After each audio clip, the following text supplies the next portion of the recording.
in our SST, till now, we have already completed the chapter starting from what is nationalism. Nationalism हम यहाँ पर we are not talking about a general term. हमसे पूछोगे तो हमें पता है क्योंकि हम लोग फ्री वर्ल्ड में रहते हैं. बट ये वो नेशनल नेशन स्टेट्स है जब लोग अलग अलग मतलब एक जैसी भाषा बोलते हुए भी वो अलग अलग रहते थे, अलग अलग रूलर्स होते थे उनके लिए. They did not belong to the same nation, what we call. Starting from French Revolution, then moving towards Napoleon Bonaparte, then the defeat of Napoleon Bonaparte. उसके बाद आपका ट्रेटी साइन हुआ. ट्रेटी साइन होने के बाद once again there were many problems. Greeks का independence, then Germany का unification, and then Italy. यहां तक हम लोगों ने ऑलरेडी हम कर चुके हैं. Today we are moving towards Britain. अब ब्रिटेन जो है अगर आप लोग उसमें देखोगे ऑन द मैप तो कहीं इस तरफ यहां पर आता है. एंड ब्रिटेन जो है it is not actually what we call as, हम उसको यूनाइटेड किंगडम बोलते हैं.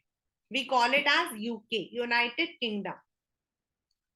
एंड यूनाइटेड किंगडम आज की डे पर अगर आज आप जाते हो UK, it comprises of England जिसका कैपिटल लंदन है, Scotland, and then it is Ireland and many other छोटे छोटे एरियाज. बट जैसे बाकी देशों में लाइक इन जर्मनी, इटाली, यहां पर क्या था कि लोग मतलब कि अलग एक जैसे लोग जो होते हैं वो अलग अलग रूलर्स के थ्रू रूल किया करते थे. यहां ऐसा नहीं था. यहां लोगों को कोई दिक्कत थी ही नहीं. यहां लोगों को कोई दिक्कत नहीं थी. The only thing is because Britain had the power, तो they over powered the areas of Scotland and Ireland के अंदर द पीपल वांटेड कि they should be part of Britain. And that is why हम उसको बोलते हैं strange case, क्योंकि उनके यहाँ तो कोई लड़ाई नहीं हुई, कोई मतलब कि ऐसा कुछ नहीं था. There was a simple overpowering and Britain जो है उसको यूनाइटेड किंगडम के नाम से हम जानते हैं. The model of the nation और the nation state some scholars have argued is Great Britain. In Britain, the formation of nation state was not the result of sudden upheaval or revolution, as I said. It was on the result of long drawn out process. There was no British nation prior to 18th century. वहां पर आपके जो है ethnics थे English, the England, वेश, Scotland और Irish, मतलब यही आपके थे. And they all had their own cultural and political tradition. कोई किसी का कुछ नहीं था.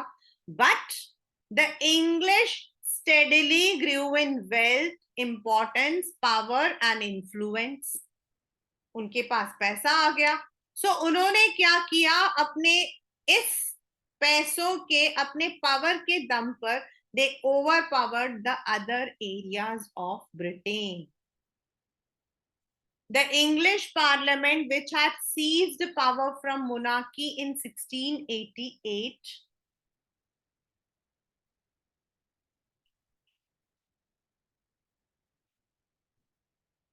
and a protracted at the end of protracted conflict was the instrument through which a nation state with England at its center was came to be forged. अब parliament जो है उन्होंने मोनार्की से अपना पावर ले लिया. अभी भी अगर ब्रिटिश में देखोगे तो राजा चार्ल्स, अभी तो राजा है, पहले तो क्वीन थी. राजा जो है वो हेड होता है, लेकिन जो नीचे है they are parliament. And the act of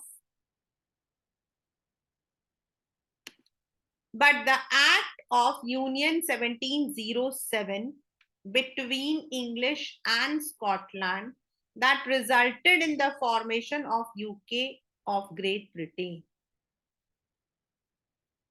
So this was the act which recognized England and Scotland as one part. ये पेपर का बहुत बहुत बहुत important है. And then the English was able to impose its influence on Scotland. The British Parliament dominated by its English members. and the growth of British identity meant Scotland में जो लोग रहते थे स्कॉटिश, ना तो वो बेचारे अपने कपड़े पहन पाते थे अपने एरियाज के. The Catholic clans that inhabited the Scottish highlands suffered terrible repression. The Scottish Highlanders were forbidden to speak their Gaelic language or wear their nation dress, and large number were forcibly driven out of their homeland. अभी भी Scotland is part of England, मतलब Britain. Ireland में problem क्या थी कि Ireland तो खुद ही चाहता था, आयरलैंड में जो प्रोटेस्टेंट्स थे they wanted to be part of Britain. Ireland suffered a similar fate.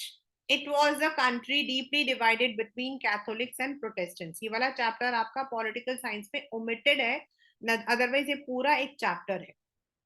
वहां पर क्या था कि जो प्रोटेस्टेंट्स थे, those who are very modern, they wanted to be part of England. लेकिन जो कैथोलिक्स थे, जो थोड़े गरीब भी थे, they wanted Ireland to be a separate nation.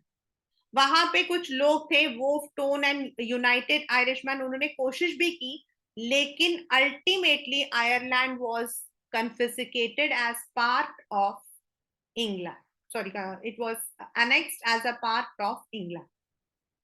The English helped the Protestants of Ireland to establish their dominance over a large Catholic country.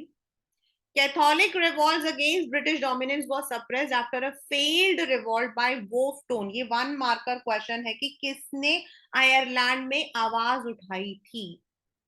It was forcibly incorporated into United Kingdom in 1801.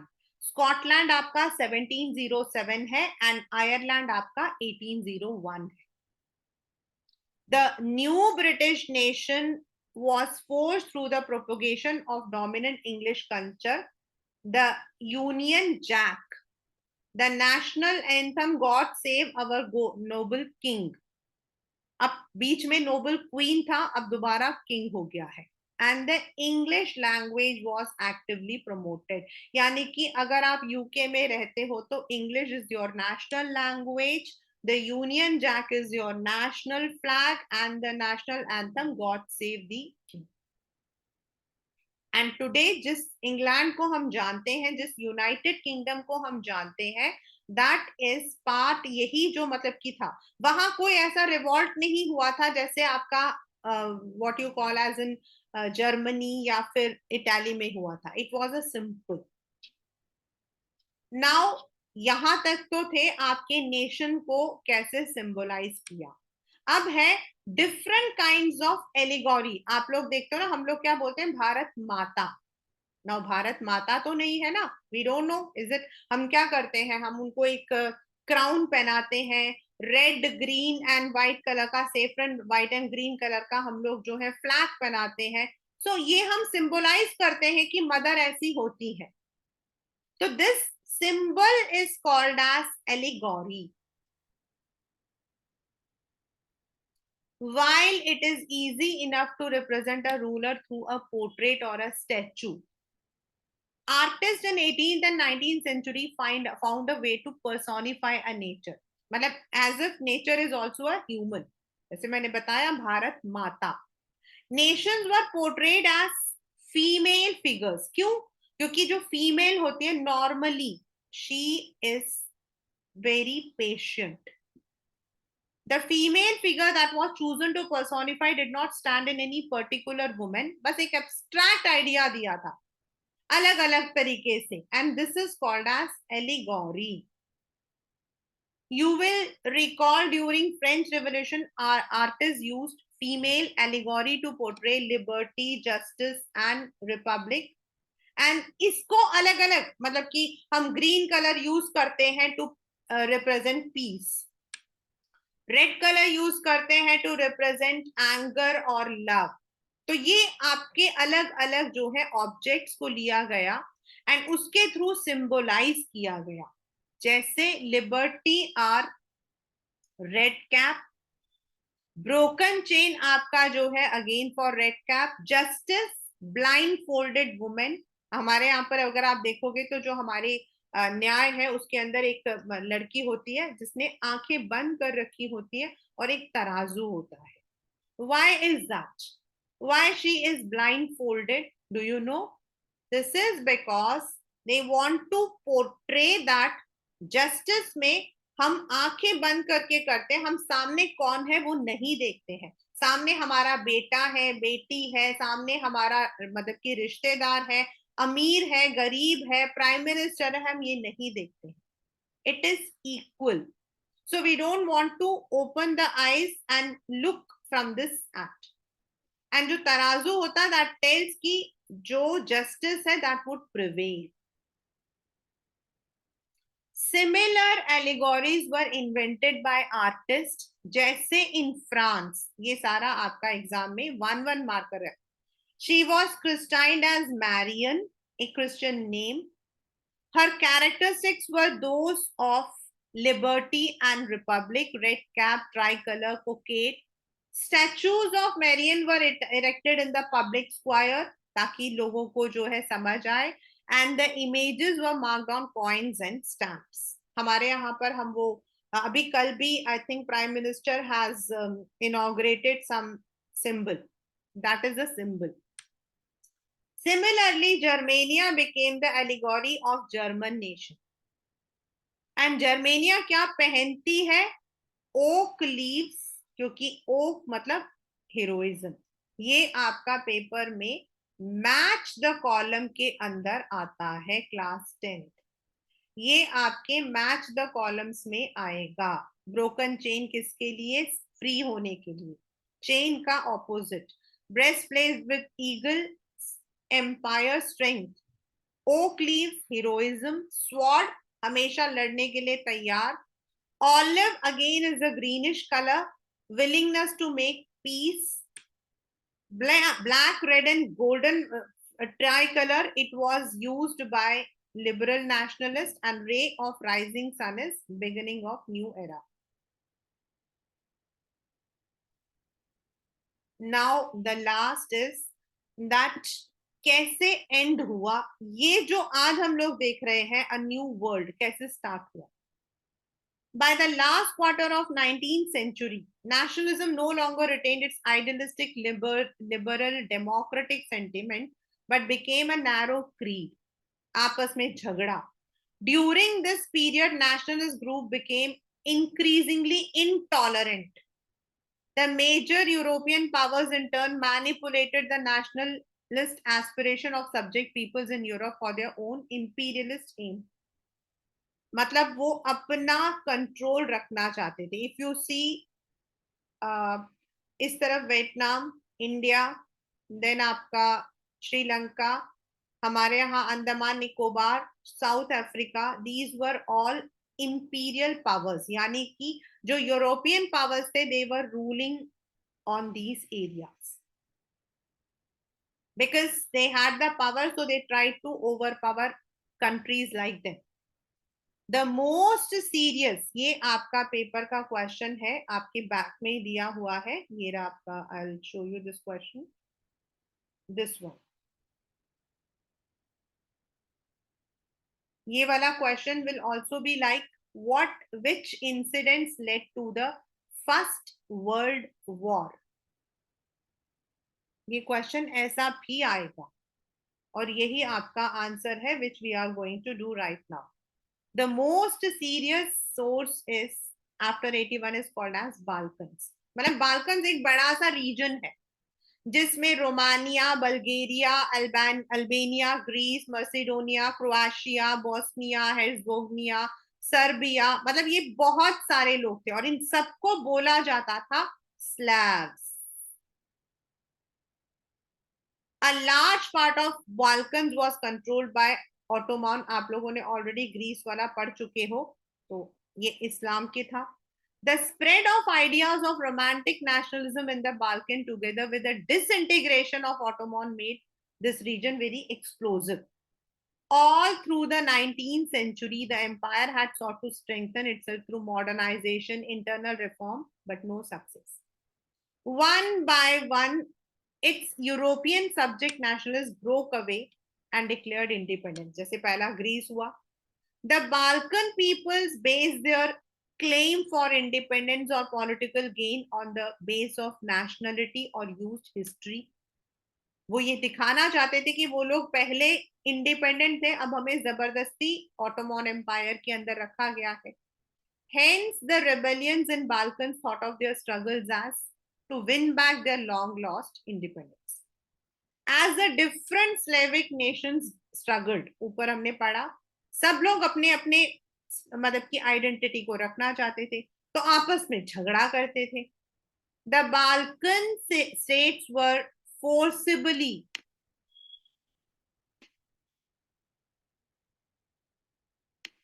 The Balkan states were fiercely jealous of each other and each hoped to gain more territory. मतलब दूसरे का जो जगह है उस पर कब्जा करना चाहते थे. Matters were further complicated because the Balkans also became the scene of big power rivalry. अब जो बड़े बड़े पावर्स थे, जर्मन, इंग्लैंड, रशिया, ये सब बाल्कन्स पे अपना कंट्रोल करना चाहते थे. ये लोग आपस में झगड़ा कर रहे थे और वो लोग इनको झगड़ा करके इन पर कंट्रोल करना चाहते थे. During this period there was intense rivalry among the European powers over trade and colonies as well as naval and military might. These rivalries were very evident in the way Balkan problem unfolded.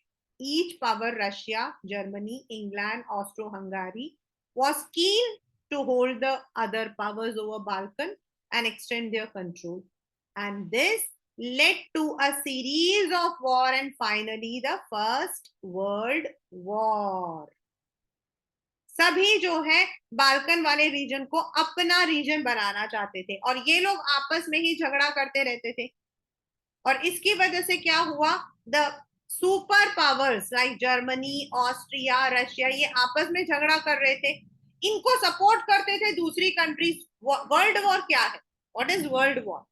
World war is nothing when the countries are divided. एक बड़ी country को बहुत सारी country support कर रहे हैं, दूसरी बड़ी कंट्री को बहुत सारे लोग सपोर्ट कर रहे हैं, तो वर्ल्ड एक तरफ से दो हिस्सों में बट गया था. And there was a fierce battle. Both the world wars जो है, they had caused lots of destruction. And Second World War तो specifically बहुत destructive था because उसने तो हिरोशिमा और नागासाकी, दो जो आपके major cities of Japan थे, उसको उड़ा दिया. So this is how world war started. आपके पेपर के अंदर नीचे जो क्वेश्चन है वो भी हो सकता है एंड आपका सीधा what incidents led to the first world war दोनों आ सकता है.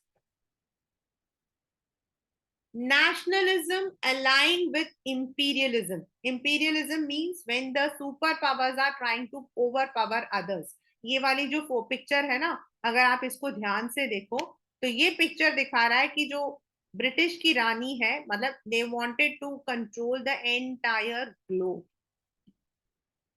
They wanted to control the entire globe.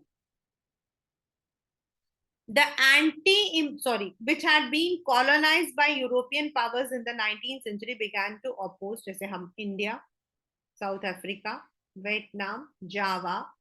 The anti-imperial movement that developed everywhere were nationalist in the sense that they all struggled to form independent nation states and were inspired by a sense of collective national unity forged in confrontation with imperialism. मतलब imperialism is in another way colonialism.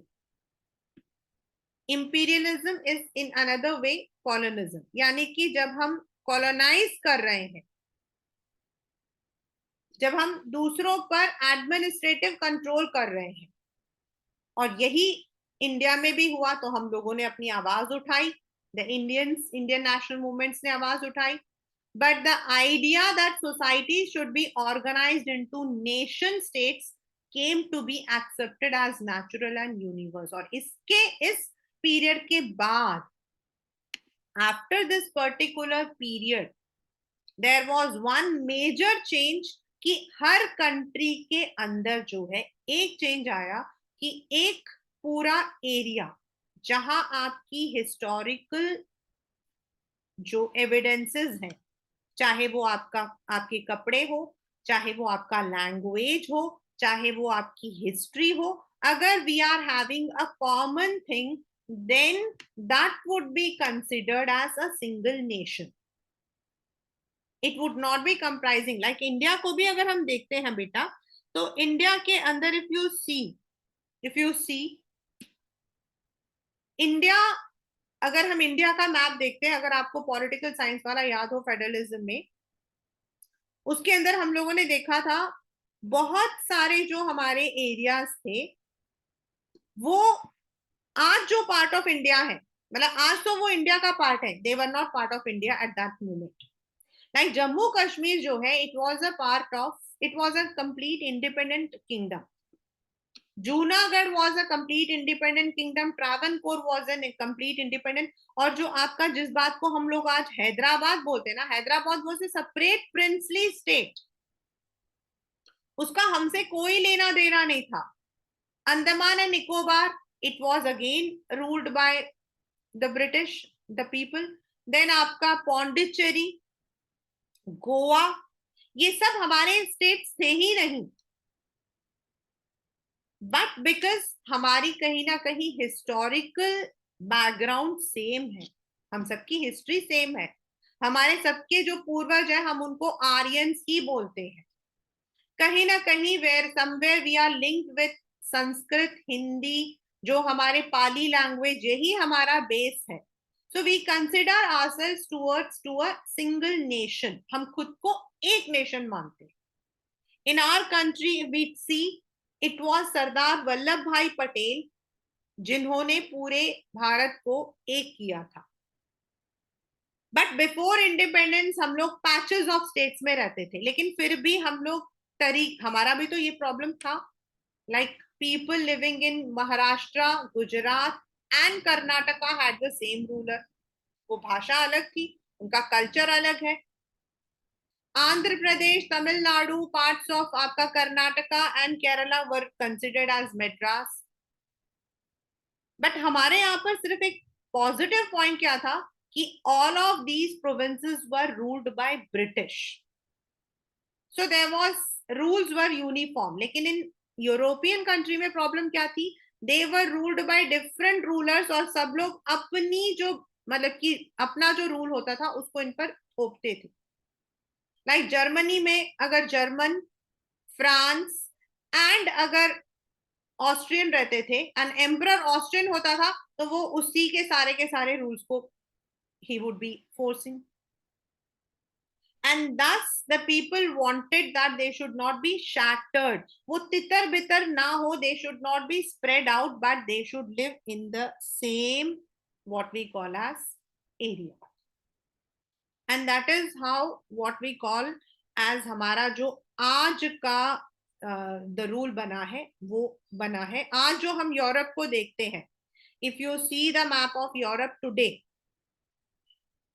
अगर आप आज का map देखते हो, तो you would see the very first is, यहां से नीचे से स्पेन आता है, ऊपर से आपका जो है what you call as France आता है, फिर फ्रांस के बाद आपके जो है जर्मनी आता है, जर्मनी के बाद डेनमार्क आता है. मींस इस तरीके से there are different kinds of states जिनको हम आज की डेट पर कंट्री का नाम देते हैं. And together they form the Europe. And उनमें आधी कंट्रीज को हम ईयू भी कहते हैं, बिकॉज उन्होंने अपना एक ट्रेड यूनियन बना रखा है. इस तरफ आपका ईस्टर्न यूरोप है, इस तरफ आपका वेस्टर्न यूरोप है, that is towards UK. UK अभी लास्ट ईयर तक was part of EU, but अभी उन्होंने ब्रेक्सिट के थ्रू जो है अपने आप को हटा दिया. Now they are completely independent in all the terms. So that is how the new map of the world was created. And after First World War and then after the Second World War, all the countries now want कि अगर वो एक दूसरे को control भी करना चाहते हैं ना, that should not be war, that should not be movements, but that should be a simple economic transformation. एक दूसरे के साथ दोस्ती, एक दूसरे के साथ बिजनेस, और उससे अपने फायदे को देखना. So this is how a new map was made. बच्चा जो ये वाला चैप्टर है, this is also related to one more chapter that you will be reading later on, the making of a global world. लेकिन global world में we are not going to talk about any country. उसमें हम पढ़ते हैं कि आज जो हमारा है, आज हम सबके पास सब कुछ है, तो ये वाला जो ग्लोबल वर्ल्ड है ये कैसे बना था, पहले लोग कैसे रहते थे. तो इसके अंदर जो यूरोप में लोग कैसे रहते थे, अमेरिका में कैसे लोग रहते थे, this you will read. So this is how a new map of the world has been formed, and this is what we call as rise of nationalism in Europe, जिसकी वजह से यूरोप का एक नया चेहरा बन गया. And Europe, of course, is one of the most prosperous and developed continents in the world, right?